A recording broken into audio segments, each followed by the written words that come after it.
I always tell people, I said, look, success in this business is two things. It's you doing the work, and then the person that can get you to that next level, them noticing. It's not about who you know, it's about who knows you.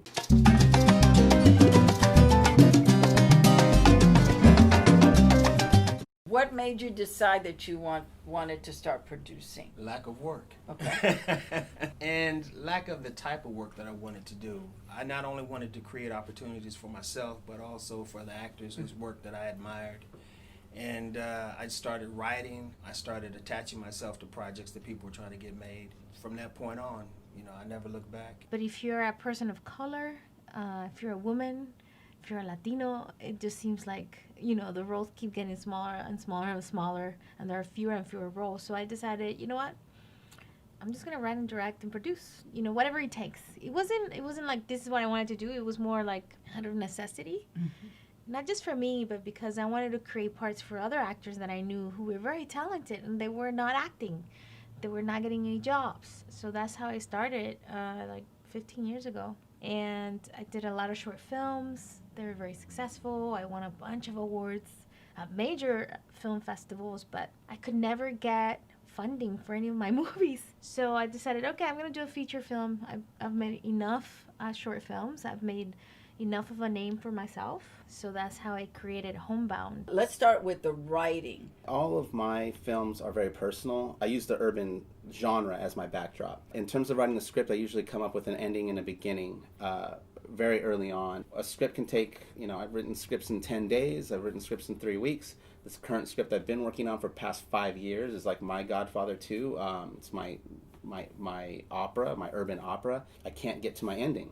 So it's just taking me a long time with that one to get there, because I have to earn it or I have to change it, and I'm getting to a point where now I'm not liking the ending as much, so maybe I just take the story and see where it goes. Producing is challenging in the sense that you pretty much do everything behind the camera for the director in terms of making sure that his vision is achieved and making sure that everything is done in a manner that's smooth, where you're keeping everybody happy. You're the puppet master. I like to see it as the fireman. Right, you put out the fire. There's that too. Yeah, that's how I view producing. Right. It's like you're keeping everybody good. You're good. Everything's good. Right. You got to make that project move forward. And if everybody's not good, you're not good. It only takes one That's person. Right. That's right. To make it not good. That's right. And you gotta sniff them out. Oh, is that one? Come here, baby. Let's talk. Come on. It's quite a juggling act. Right. Those were two things that I really wasn't aware of before I started producing. I learned the craft of acting, and that gave me a huge edge in being able to work with actors. I'm an actor's director. I've been called that. I definitely consider myself that because I know the language. My job is to build the confidence and get as much of who they are into the character. That's what I tried to do. So I had that, going in. And then in terms of directing, when we were at this acting academy, we had to direct our own scenes.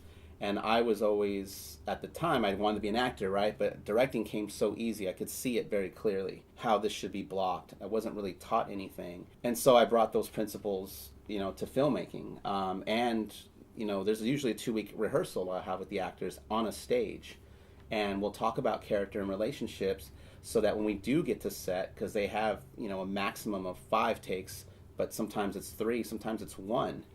But when I lay that foundation down, it makes the film work, because film can be so technical sometimes, it can make it go by a little easier. I developed a process where I wanted to weed out good actors from good auditioners. So my process weeds all that out, because what I do is I'll bring someone in, and if I sense something, I'll bring them back for the callback, but the callback is also with other actors. So they'll work together, and I'll see who can work together, where the relationships start to be authentic.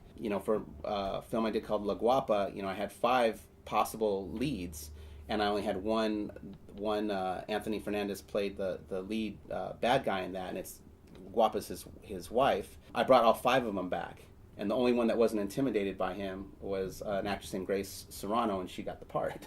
But it was a 3-hour process to get that. It's like I conduct my auditions like an acting workshop.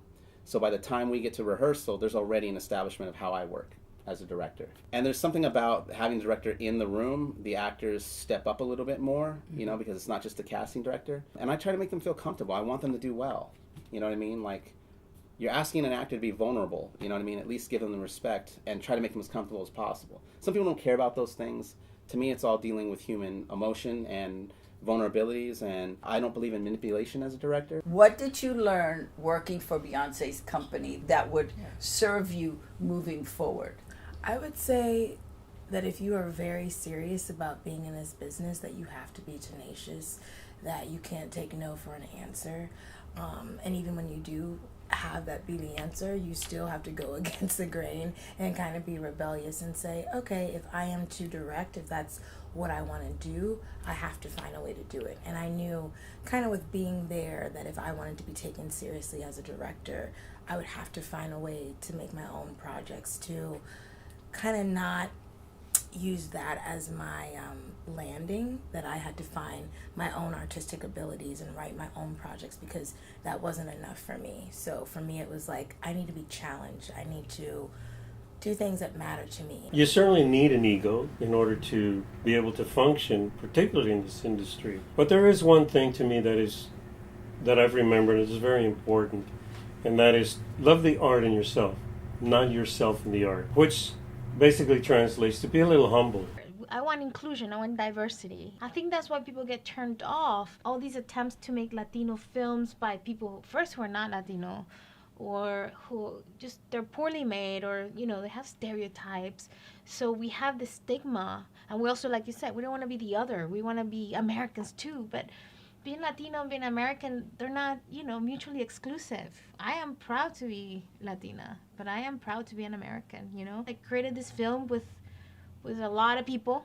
Of course, it was about the whole community coming behind this movie, and it was magical. I think that's what's so interesting and why I charge people to make films that matter, because it's like when you make something that matters to you, you just never know how God is going to also reward you in these ways of like just things that open up. I didn't know that by me making Queen, all these other things would also happen because I made something that was important to me. So what was the first film you did on your own? Well, I worked with Bobby Martis on a documentary that, longtime friend of ours. Oh, yeah. That, Hollywood Shuffle. Right, Bobby right, Martis. Right. That he was working on, that was about Katrina, a lot of the situations that took place down there. I read a really good film called Kings of the Evening that I ended up producing and starring in.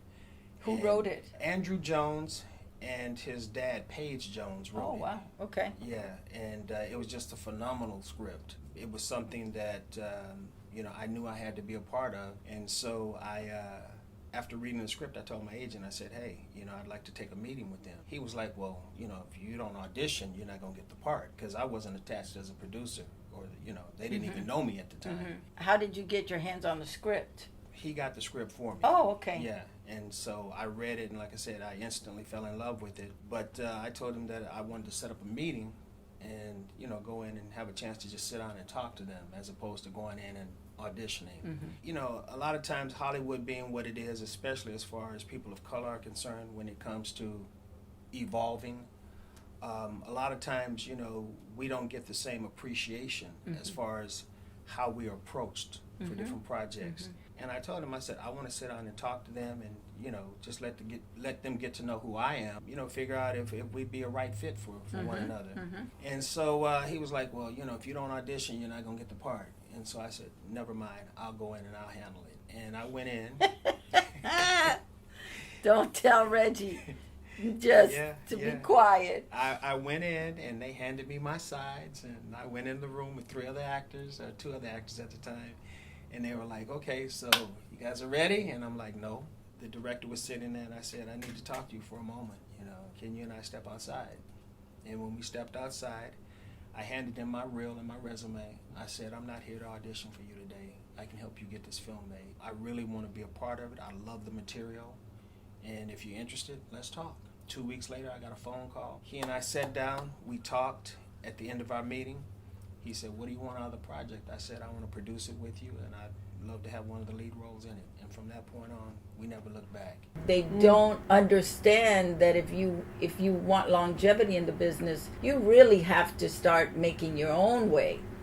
And so, was it organic for you to start doing that? Well, so much of the longevity really is based on relationships. Other artists have interest for the different disciplines, whether they're actors, writers, directors, or producers. And in building the relationships over the years, you come into contact with those people and they can inspire you to go in those directions also. Creative people, I mean, it's like a magnet. And if you're an actor, for example, and you hear about a project, well, you're drawn in that direction because you want the work. And then slowly but surely you begin to realize that a lot of the power as an individual really lies behind the camera, not in front of it.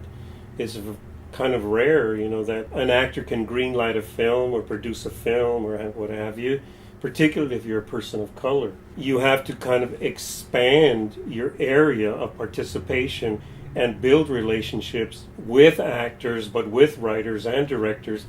And then you pick up not just reading a script and somebody's script and you read it, but then you can also talk to the writer, the screenwriter, and they can tell you what inspired them and how to do this and how to write that, as well as producing. I mean, you pick up a little bit of everything. If you're observant enough, you could see how that camera's positioned and that one, and you talk to the people behind the cameras and just build relationships that can help you generate interest in other areas that will give you the longevity so that you can write screenplays. When you're working with someone or for someone, never overextend yourself telling them you'll get it really quick. Always give yourself a cushion, either of time or money. So if you know you have to have it in 5 days, take that whole full 5 days. Don't tell them, oh, I can do it in 3. If it's a $500 budget, tell them it's $1,000 budget. Because one of the things that people love is to get things done early and get things done under budget. And as a producer, that is your job. And if you do it well and you don't overpromise and don't underdeliver, but underpromise and overdeliver, you are going to be a favored producer in Hollywood. You may not know the importance of being able to put your movie into a theater, but just as a regular filmmaker, if you wanted to put your movie into the AMC theater, you would have to dish out $20,000 just for the week. And that's not including a copy of your film, which runs about maybe $5,000, then $20,000 to run it. And then you have to pay for marketing. Mm-hmm. So it's very expensive for a filmmaker to do that. And the fact that you were able to do it is outstanding. I applaud you because, girl, I know what it takes to do that stuff. Go ahead. Now I'll let you go back to what you do. Yeah, it was extremely difficult, but we had 12 screenings around the country, and then colleges started hearing about the film, so we had another 12 screenings at colleges, and then from this, somebody came to see the movie, and I was able to get it distributed in a few chains. And it's now on television in North and South America, and it's also on Amazon and iTunes and all that. It was a labor of love. What was your budget? $30,000. And then lot. That's a lot when it's you. Yeah, it's a lot for one person. But then another 30 to finish it, for post. Right. And then probably like 10,000 more for distribution. This is huge. This is to be celebrated. I want you to know this is huge. I get it. It is huge. Well, the only reason why I say it wasn't a lot of money, cash, but our budget literally was about $500,000 because the community came together. Like if I had to pay for locations, for food, even the editor, he worked for very little because he really believed in the project. We got free music. We got, people were throwing fundraisers at their house, to benefit the film. Because what I said was like, listen, all I want is to make a movie about a Latino family without stereotypes. That was my entire promise. People didn't even know what the movie was about. That idea was so revolutionary, that so disruptive, right? That people got behind it. So yes, money-wise, we spent, it's a lot of money for one person, but films cost a lot more than that. But we got so much for free. I'm telling you, like the nuns in the town showed up one day to set, and they're like, we're gonna feed you. We got free RVs. There's a wedding scene. We got the free dress and free tuxedo and the dresses for everybody else. Like, it was amazing. And then for post too, like, we got a lot of free stuff. If you are looking for grants, looking for fellowships, looking for opportunities, no, they're not going to just magically appear. Get your ass on Google and look for them, because there's so many out there really looking for you to apply. But I think people are not applying themselves by even just doing research. What should they enter?